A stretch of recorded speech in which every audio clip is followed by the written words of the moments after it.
साथियों, स्वागत है साहित्य सहचर के इस नया यूट्यूब प्लेटफॉर्म पर। टीआरई 2 और 3 के एक्सपीरियंस के आधार पर आज हम लोग टीआरई 4 में जीएस में कैसे हम 35 प्लस तक स्कोर कर सकते हैं उसी के बारे में बात करेंगे। आप 35 नहीं तो कम से कम 32 जरूर स्कोर करेंगे। और कैसे करेंगे वो सभी चीज़ें आज हम लोग देखने वाले हैं और कहेंगे कि आप बीपीएससी टीआरई पढ़ाने की बात कर रहे हैं और ये एनसीईआरटी की वेबसाइट खोल के क्यों रखे हैं। साथियों, ये एनसीईआरटी का जो वेबसाइट है ना, वो आपके लिए बहुत ही इम्पोर्टेंट है टीआरई के लिए। यदि आप लोगों के पास किताब नहीं है तो एनसीईआरटी की वेबसाइट बहुत काम देने वाला है। तो यहाँ आप जानते हैं कि एनसीईआरटी पूरे देश की संस्था है और वहाँ से बीपीएससी कई सारे प्रश्न लेते हैं। तो हमें कुछ ही खंड पढ़ने हैं, उसी खंडों को अच्छे से करने वाले हैं। आपको पता है कि क्या क्या पढ़ना होता है हमें? यदि नहीं पता है तो मैं थोड़ी सी बातचीत कर लेता हूँ। ओके, ब्लैक बोर्ड मिल गया है अपने को और ब्लैक बोर्ड पे हम आ जाते हैं। जो चीज़ें हमें करनी है, ओके, तो मुझे उम्मीद है कि आप देख पा रहे होंगे भाई। ठीक है, तो ये ब्लैक बोर्ड है। इसमें देखिए, सबसे पहले हम देखेंगे कि हमें क्या क्या पूछा जाता है। तो समझिए कि हमारे पास कितने ऑप्शंस हैं। देखिए, जनरली 8 प्रश्न आपसे एक खंड से आता है। एक खंड से 8 प्रश्न आता है। ओके, और कितने टोटल खंड हैं? तो 5 खंड है। कुल मिला के 40 यही होता है। ठीक है, जब 8 खंड है मतलब 8 अंक है, 8 मार्क्स हम लिख दे रहे हैं। और 5 सेक्शन, ये 5 सेक्शन हमारा क्या क्या है उसी के बारे में पहले हम डिस्कस कर लेते हैं। ठीक है, हालांकि इस वीडियो को हम दूसरी बार बना रहे हैं आप लोगों के लिए। इससे पहले हमने एक वीडियो आप लोगों के लिए बनाया था। आप लोग देखे होंगे कि नहीं देखे होंगे मुझे नहीं पता, लेकिन जब पूरा विश्व कह रहा था कि लुसेंट पढ़ो, ये पढ़ो, वो पढ़ो, तब से मैं कह रहा हूँ कि एनसीईआरटी पढ़ो।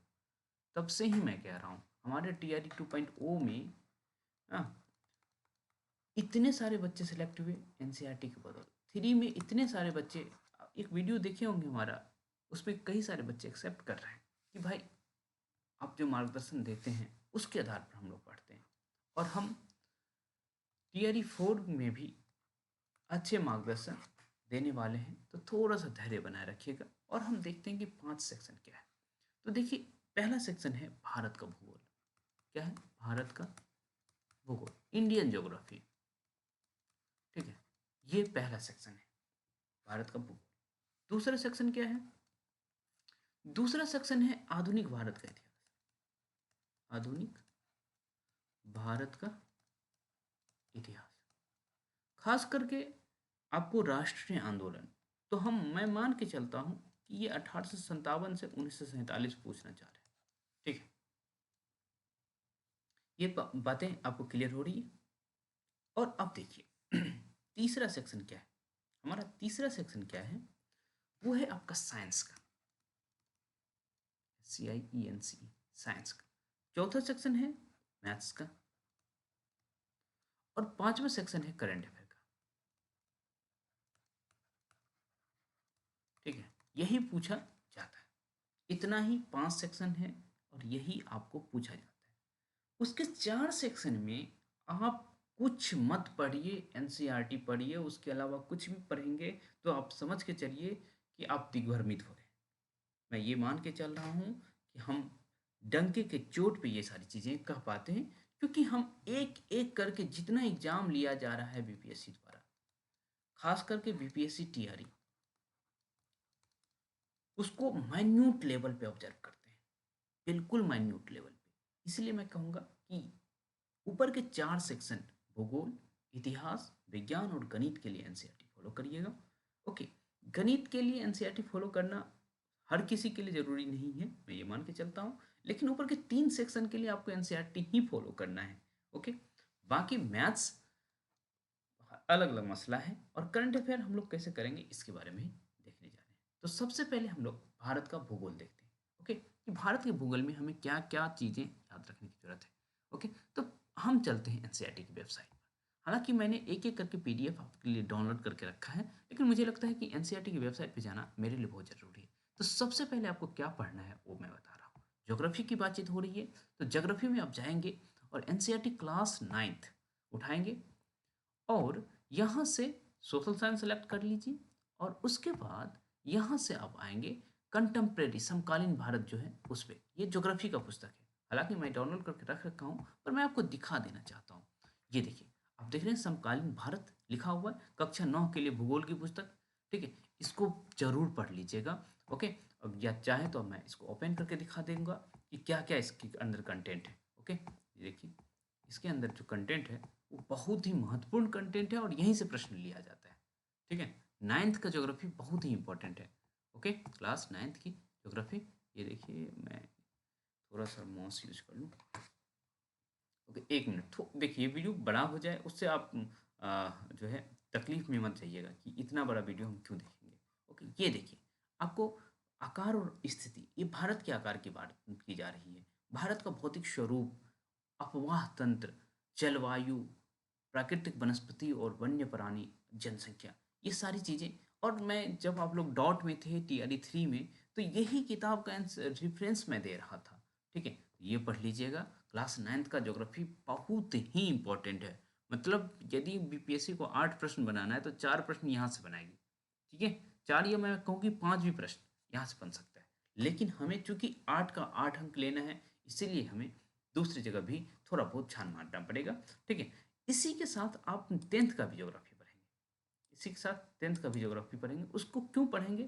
देखिए, पहली बात तो आपके पास एक-एक अंक इतना महत्वपूर्ण है कि आप कहीं ज़रा-सा भी इधर-उधर किए तो आपका अंक कट जाएगा।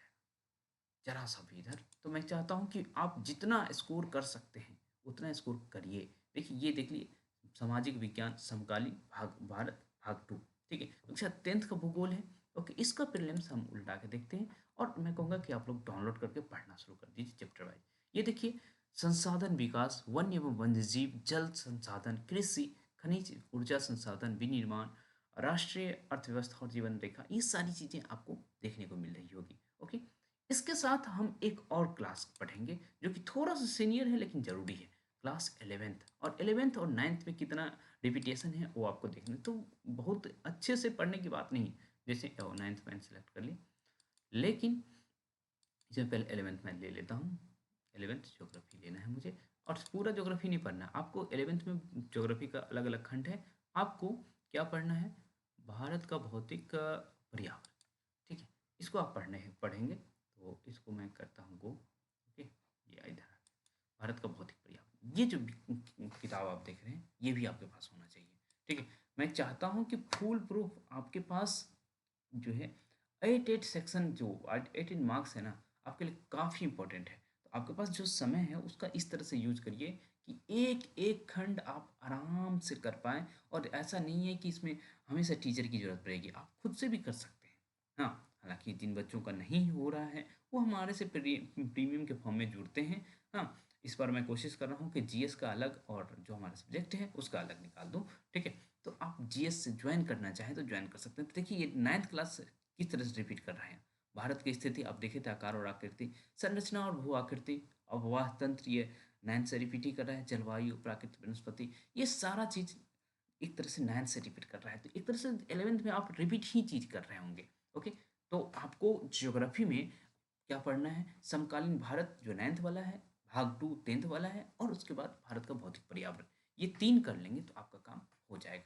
वीडियो लेंथ कितना भी हो जाए मुझे बहुत ज़्यादा फ़र्क पड़ेगा नहीं, लेकिन मैं यही कहूँगा कि आप लोग बहुत सजावट में मत जाइए। जो लोग बोर्ड सजा के रखते हैं, ज़रूरी नहीं होगा आपको बहुत अच्छे से पढ़ाते भी हों। तो आप थोड़ा-सा धैर्य रख के, कि ये मत सोचिए कि इसका इतना व्यू जा रहा है, ये जा रहा है, कुछ मत सोचिए। आप ये सोचिए कि मुझे सेलेक्ट होना है और मेरे मार्गदर्शन में बच्चे सेलेक्ट हो रहे हैं। और जब मैं प्रीमियम क्लास लेता हूँ तो इधर-उधर के बच्चे जो जुड़े हैं हमारे साथ, वो बताते हैं कि भाई हमारे यहाँ से लोग शायद से देख करके पास हुए हैं। क्यों? क्योंकि भाई मैं सिर्फ़ और सिर्फ़ जेन्युइन बात करूँगा, इधर-उधर मुझे बात करना नहीं आती। ठीक है? अब हम हिस्ट्री आपको एक बार फिर से रिवीजन करवा दें, 9th, 10th और 11th। 9th में समकालीन भारत, 10th में समकालीन भारत भाग 2 और 11th में भारत का भौतिक पर्यावरण। इतना कर लेंगे, आपको कहीं जाने की ज़रूरत पड़ेगी ही नहीं, ओके? तो ये कर लीजिएगा। अब हम हिस्ट्री की बात करते हैं, ओके? हिस्ट्री में भी हम एनसीईआरटी का ही सहारा लेंगे। एनसीईआरटी का सहारा इसीलिए लेंगे कि सबसे पहले हम हिस्ट्री का 8वां क्लास खोलेंगे। उसको आपको हिंदी में पढ़ना है तो हिंदी में और इंग्लिश में पढ़ना है तो इंग्लिश में पढ़ लीजिएगा। ओके। और 8वां क्लास में देखेंगे हमारे अतीत 3, जो हमारे अतीत 3 है उसको आप खोलेंगे। ये चैप्टर, ये मतलब बुक आपके पास होनी चाहिए। और ये बुक नहीं है तो खोज लीजिए कि ये बुक कहाँ मिलेगा। नहीं मिलेगा तो एनसीईआरटी, आप वीडियो देख रहे हैं फ़ोन पे तो एनसीईआरटी खोल के देखिए। ओके।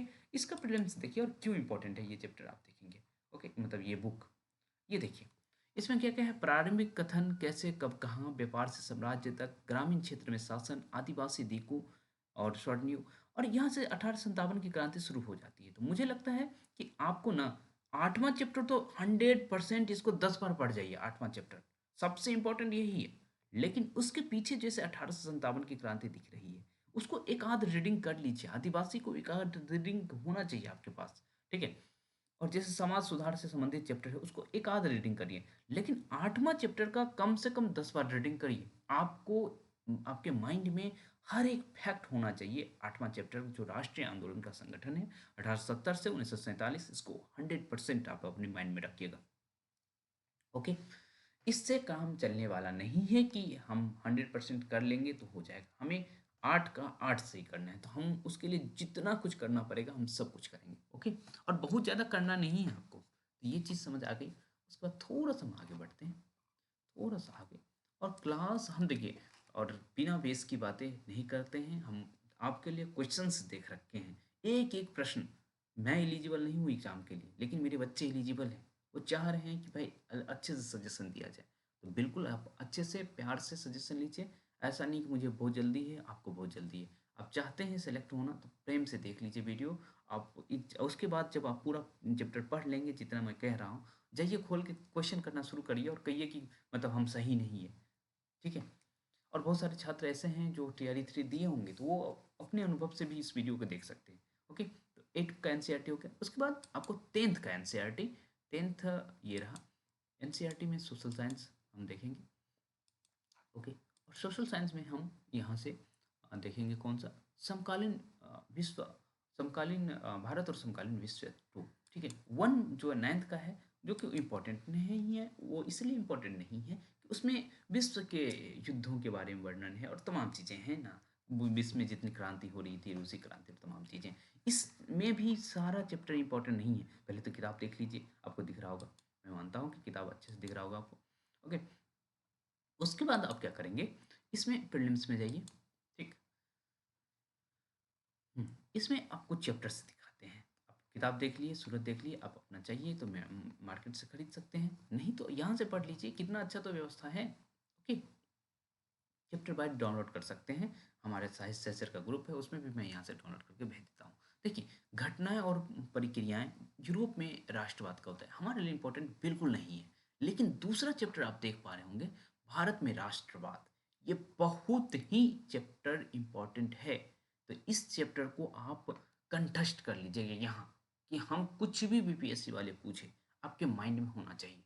ठीक है। तो दूसरा चैप्टर क्लास 10th का आपके माइंड में हमेशा होना चाहिए ही चाहिए। ओके। और ऐसा आप जो खोजेंगे कि बहुत कुछ है, तो ऐसा कुछ नहीं है आपके लिए। लेकिन आपका दूसरा चैप्टर बिल्कुल 100% आपके माइंड में होना चाहिए। ओके। उसके बाद देखिए हम और क्या करने वाले हैं। ठीक है, क्योंकि मुझे 8 का 8 सही करना है, हिस्ट्री, मॉडर्न हिस्ट्री। इसीलिए हम फुल प्रूफ तैयारी करके जाएंगे। ठीक है। फुल प्रूफ तैयारी का मतलब यही होता है कि आप घबराएं नहीं, विश्वास रखें। देखिए, आराम से होगा। ठीक है। और लोग कर रहे हैं, और ऐसा नहीं कि 32-35 स्कोर नहीं हो रहा है। जिनका मैथ्स थोड़ा सा भी अच्छा है वो 35 तक स्कोर कर जा रहे हैं। तो हमने 32-35 की बात कहा, तो देखिए हम मैथ्स की भी प्रैक्टिस कैसे करेंगे, वो सारी चीज़ें हम देखने वाले हैं। पहले हम हिस्ट्री करते हैं, हमारा जिग जैग काम नहीं होता है, हम एक बार करते हैं और अच्छे से करते हैं। ओके। देखिए, ये भारतीय इतिहास के कुछ विषय, इसका प्रीलिम्स देख लीजिए। ये क्लास 12th का एनसीईआरटी है। ओके। और क्योंकि मैं इसीलिए बता पा रहा हूँ कि मैं पढ़ता हूँ, सीरियस बताऊँ तो मैं पढ़ता हूँ। ऐसा नहीं कि फेंक करके लुसेंट से हम आपको कहें कि लो भाई पढ़ लो, या फिर और भी जो चीज़ें हैं मैं वो नहीं कहूँगा। शॉर्टकट मेरे पास नहीं है। यदि आप चाहते हैं कि शॉर्टकट में पढ़ लें तो आप कहीं और जा सकते हैं, मेरे पास शॉर्टकट तरीका नहीं है। 100% नहीं है तो नहीं है। ठीक है। ओके। तो चलिए, जो इम्पोर्टेंट है मैं वही बात करूँगा, इधर-उधर नहीं घुमाऊँगा आपको, ठीक है? और बहुत यदि आपको शिक्षक बनना है तो कुछ पढ़ना भी होगा, ओके? तो ये देखिए, ये है भारतीय इतिहास के कुछ विषय भाग 3 ही पढ़िएगा, ओके? और इसमें देखिए किस तरह से आज़ादी के आंदोलन का ज़िक्र हुआ है, ओके? रात के 12 बज रहे हैं और मैं आपके लिए वीडियो रिकॉर्ड कर रहा हूँ, ओके? तो ये समझ सकते हैं कि भाई हम क्या कर रहे हैं आपके लिए, ओके? तो चलिए हम इधर चलते हैं। ये देखिए, इसमें देखिए उपनिवेशवाद और देहात है, विद्रोही और राज्य है। तो आप देखिए महात्मा गांधी और राष्ट्रीय आंदोलन, विषय 11 जो आपको दिख रहा है, विषय 10 तक आप बहुत उतना सीरियस ना हो, लेकिन विषय 11 आपके दिमाग में 100% बैठा हुआ होना चाहिए, ठीक है? ऐसा नहीं कि चैप्टर्स छोड़ेंगे आप। चैप्टर्स आप जो है 1 या 2 रीडिंग बाकी चैप्टर्स का करिए, लेकिन जो चैप्टर मैं कह रहा हूँ कि पढ़ के ही जाना है, उसको कभी नहीं छोड़ना, तो उसको 10 बार पढ़ना पड़े तो 10 बार पढ़िए। हमें एक-एक फैक्ट माइंड में होना चाहिए, ओके? तो और एनसीईआरटी पढ़ने से ये होता है ना कि आपको कहानी दर कहानी समझ आता रहता है। फैक्ट वाली किताब पढ़ेंगे तो फैक्ट के बाद फैक्ट आता है, तो उसमें कुछ समझ नहीं आता है, याद नहीं रहता है। इसलिए एनसीईआरटी पढ़िए, ओके?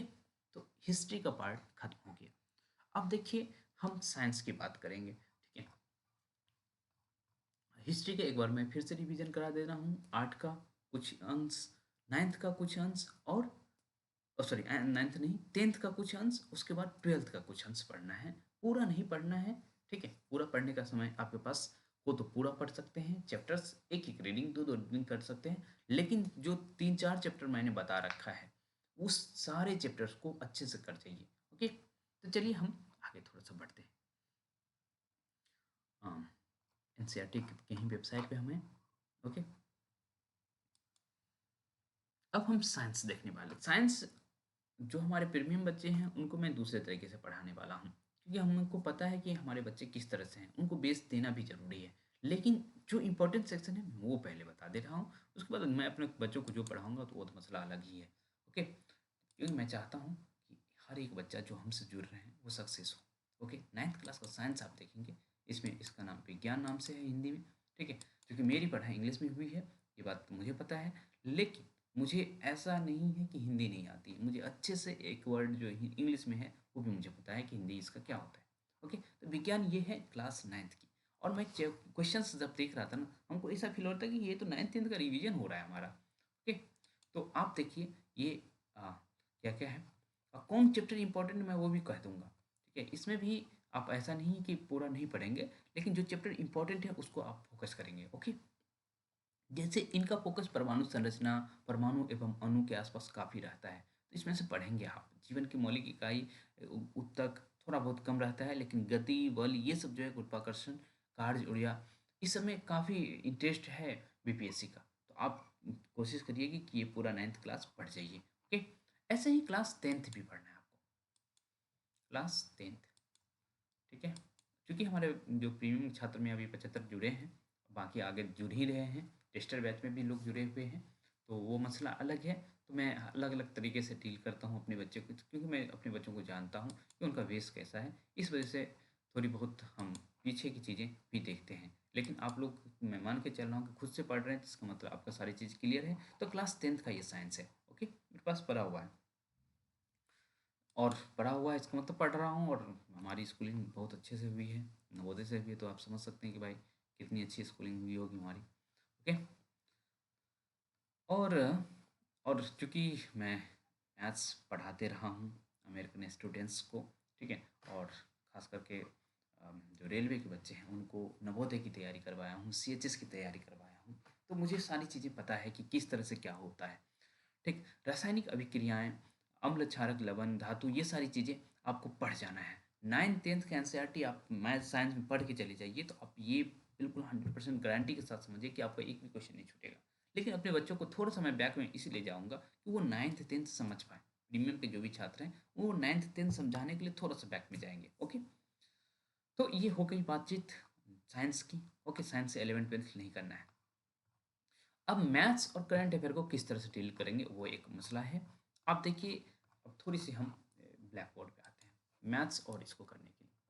जो हम प्रीमियम के छात्र हैं, उनको तो दूसरे तरीके से पढ़ाएँगे, उनका मसला ही अलग है, ठीक है? क्योंकि मैं चाहता हूँ उनका बेस भी अच्छा रहे। तो बेस जब अच्छा रहता है, तो आराम से कर पाते हैं, ओके?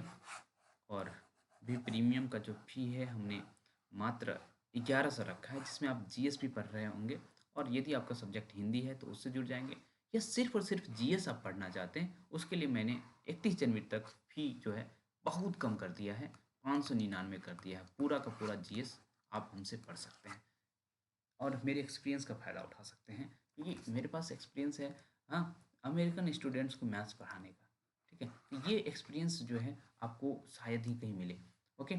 उसके बाद बाकी मैंने बातें की ही, किस तरह से हम रेलवे के बच्चों को भी पढ़ाए हैं और सीएचएस और नवोदय की तैयारी करवाए ही हैं, ओके? तो चलिए अब हम बात करते हैं कि इस मैथ्स की तैयारी हम किस तरह से करेंगे। एक तो आपका मैथ्स बेस क्लियर है, बेस आपको आता है, मतलब जोड़ घटाव गुणा भाग ये सब जो आता है, तो आप सीधा एसएससी लेवल का जो मैथ्स आता है राकेश यादव की, हाँ, उसका प्रैक्टिस करके चले जाइए, आपका काम हो जाएगा। आपका बेस यदि क्लियर नहीं है तो आप क्या करेंगे? आप 6 से 10 तक का एनसीईआरटी ज़रूर करेंगे। क्यों करेंगे? उसमें से क्या करेंगे? अंकगणित ज़रूर करेंगे, बीजगणित करेंगे, ओके? बीजगणित करेंगे, कुछ-कुछ सेक्शन और है लेकिन क्षेत्रमिति भी करेंगे, ठीक है? क्षेत्रमिति इतना आप कर लेंगे ना तो आपका बेस बिल्कुल मजबूत हो जाएगा। उसके बाद राकेश यादव के पास पहुँचिए, ठीक है?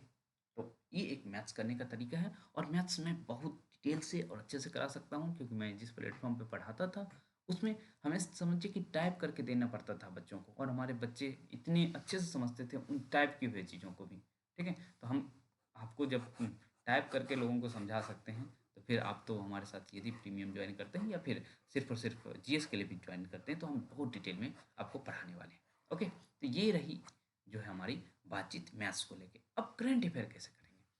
करंट अफेयर देखिए, हम अपने बच्चों को कहते हैं कि लगभग 6 महीने का करंट अफेयर करके जाना है। ठीक है, कम से कम 6 महीने का करंट अफेयर करके जाना है। तो हम कहाँ से कर रहे हैं? ओके, तो देखिए बहुत सारे जो हैं पब्लिकेशंस हैं, आप उनमें से किसी का भी उठाइए, वार्षिक वाला उठा सकते हैं, ठीक है? 6 महीने के करने के लिए वो कर लीजिए और जब तक आपका एग्ज़ाम डेट नहीं आ जाता है, ठीक है? एग्ज़ाम का नोटिफ़िकेशन नहीं आ जाता, तब तक आप दैनिक जागरण पढ़ते रहिए। दैनिक जागरण और हम अपने स्टूडेंट्स के लिए एक लिंक भी भेज देते हैं कि आप दैनिक जागरण नहीं पढ़ पाएँ तो शॉर्टकट में वो लिंक भी पढ़ पढ़ लें, ठीक है? कम से कम इतना कर लें तो उ उस लिंक से कम आपका 10-12 करंट अफेयर सब दिन तैयार हो जाता है। दैनिक जागरण रेगुलर पढ़ रहे हैं तो आपका भी 10-12 वहाँ से तैयार हो जाता है, तो बहुत सारा करंट अफेयर आपके पास पंच हो जाता है। और जैसे ही एग्ज़ाम डेट अनाउंस हो गया उससे 1 महीना पहले करंट अफेयर पढ़ना छोड़ दीजिए, ओके? उससे 1 महीना पहले करंट अफेयर और बैक में आप 6 महीना के चले जाइए, ठीक है? कम से कम 6 महीना चाहिए, उसके आगे जाना चाहे तो जा सकते हैं, लेकिन 6 महीना जाना ही जाना है। तो ये हुआ करंट अफेयर पढ़ना, ओके? करंट अफेयर में और भी बिहार से रिलेटेड कुछ चीज़ें पूछ लेता है, तो यूट हम एसपीडी का जो किताब रखे हैं, आपको भी कहेंगे वो किताब बिहार करंट अफेयर नाम से जो है वो रखिएगा। उसमें बिहार स्पेशल भी थोड़ा बहुत फैक्ट के फॉर्म में दिया हुआ है, वो देख लीजिएगा, ठीक है? कुछ प्रश्न ऐसा रहता है जैसे रोहतास गेहूँ प्रोडक्शन या धान प्रोडक्शन से संबंधित पूछ लिया गया था प्रश्न, ओके? तो ये सारी चीज़ें आपको मैं क्लियर करने का कोशिश किया और भी कोई दिक्कत है तो आप बताएँ, ठीक है? आप कमेंट में बता सकते हैं, ओके?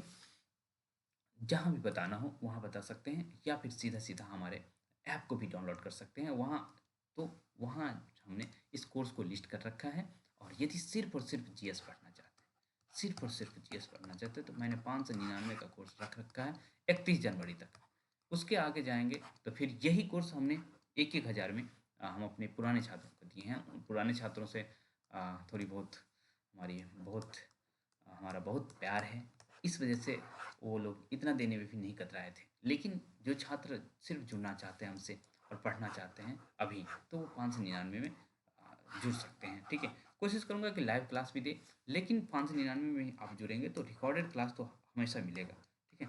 जो हम प्रीमियम के छात्रों को पढ़ाएँगे, वो ज़रूर आपको रिकॉर्ड के फॉर्म में मिलेगा और मेरी कोशिश रहेगी कि और किसी तरीके का डिस्टर्बेंस ना हो, ठीक है? जिसमें मेरी आवाज़ रहेगी, आप अच्छे से और इसी लेवल से मैं कह रहा हूँ कि इस लेवल से पढ़ना शुरू कर दें। रेगुलर मैं टेस्ट लेता हूँ, ठीक है? पर डे 30 क्वेश्चन का टेस्ट होता है, तो समझिए और संडे को 120 अंकों का टेस्ट होता है। ये रेगुलर सर्किल चल रहा है। यदि इस तरह के सर्किल में आप आएँगे, तो आपका सिलेक्शन क्यों नहीं होगा? ओके? ज़रूरी जुड़िएगा हमसे, यदि नहीं जुड़े हैं अभी तक तो, ओके? बाकी जुड़ गए हैं तो बहुत अच्छी बात है, ओके? 24 मिनट का वीडियो बन गया है और मैं मुझे लगता है कि मैथ्स बता दिया, करंट अफेयर, साइंस, हिस्ट्री और ज्योग्राफी और मैं ऐसे नहीं कि हवा में फेंक रहा था। ये सारी चीज़ें मतलब मैंने एप्लीकेशन के तौर पे बहुतों पे एक्सपेरिमेंट किया, फिर आपको बता रहा हूँ। ओके, तो चलिए हम मिलेंगे और मिलते रहेंगे लगातार, ऐसा उम्मीद करते हैं। ओके, तो जितना भी लिंक्स है, कॉन्टैक्ट्स लिंक है, सारा मैं दे दूँगा डिस्क्रिप्शन में, तो आप देख लीजिएगा। ओके, तो चलिए मिलेंगे हम फिर।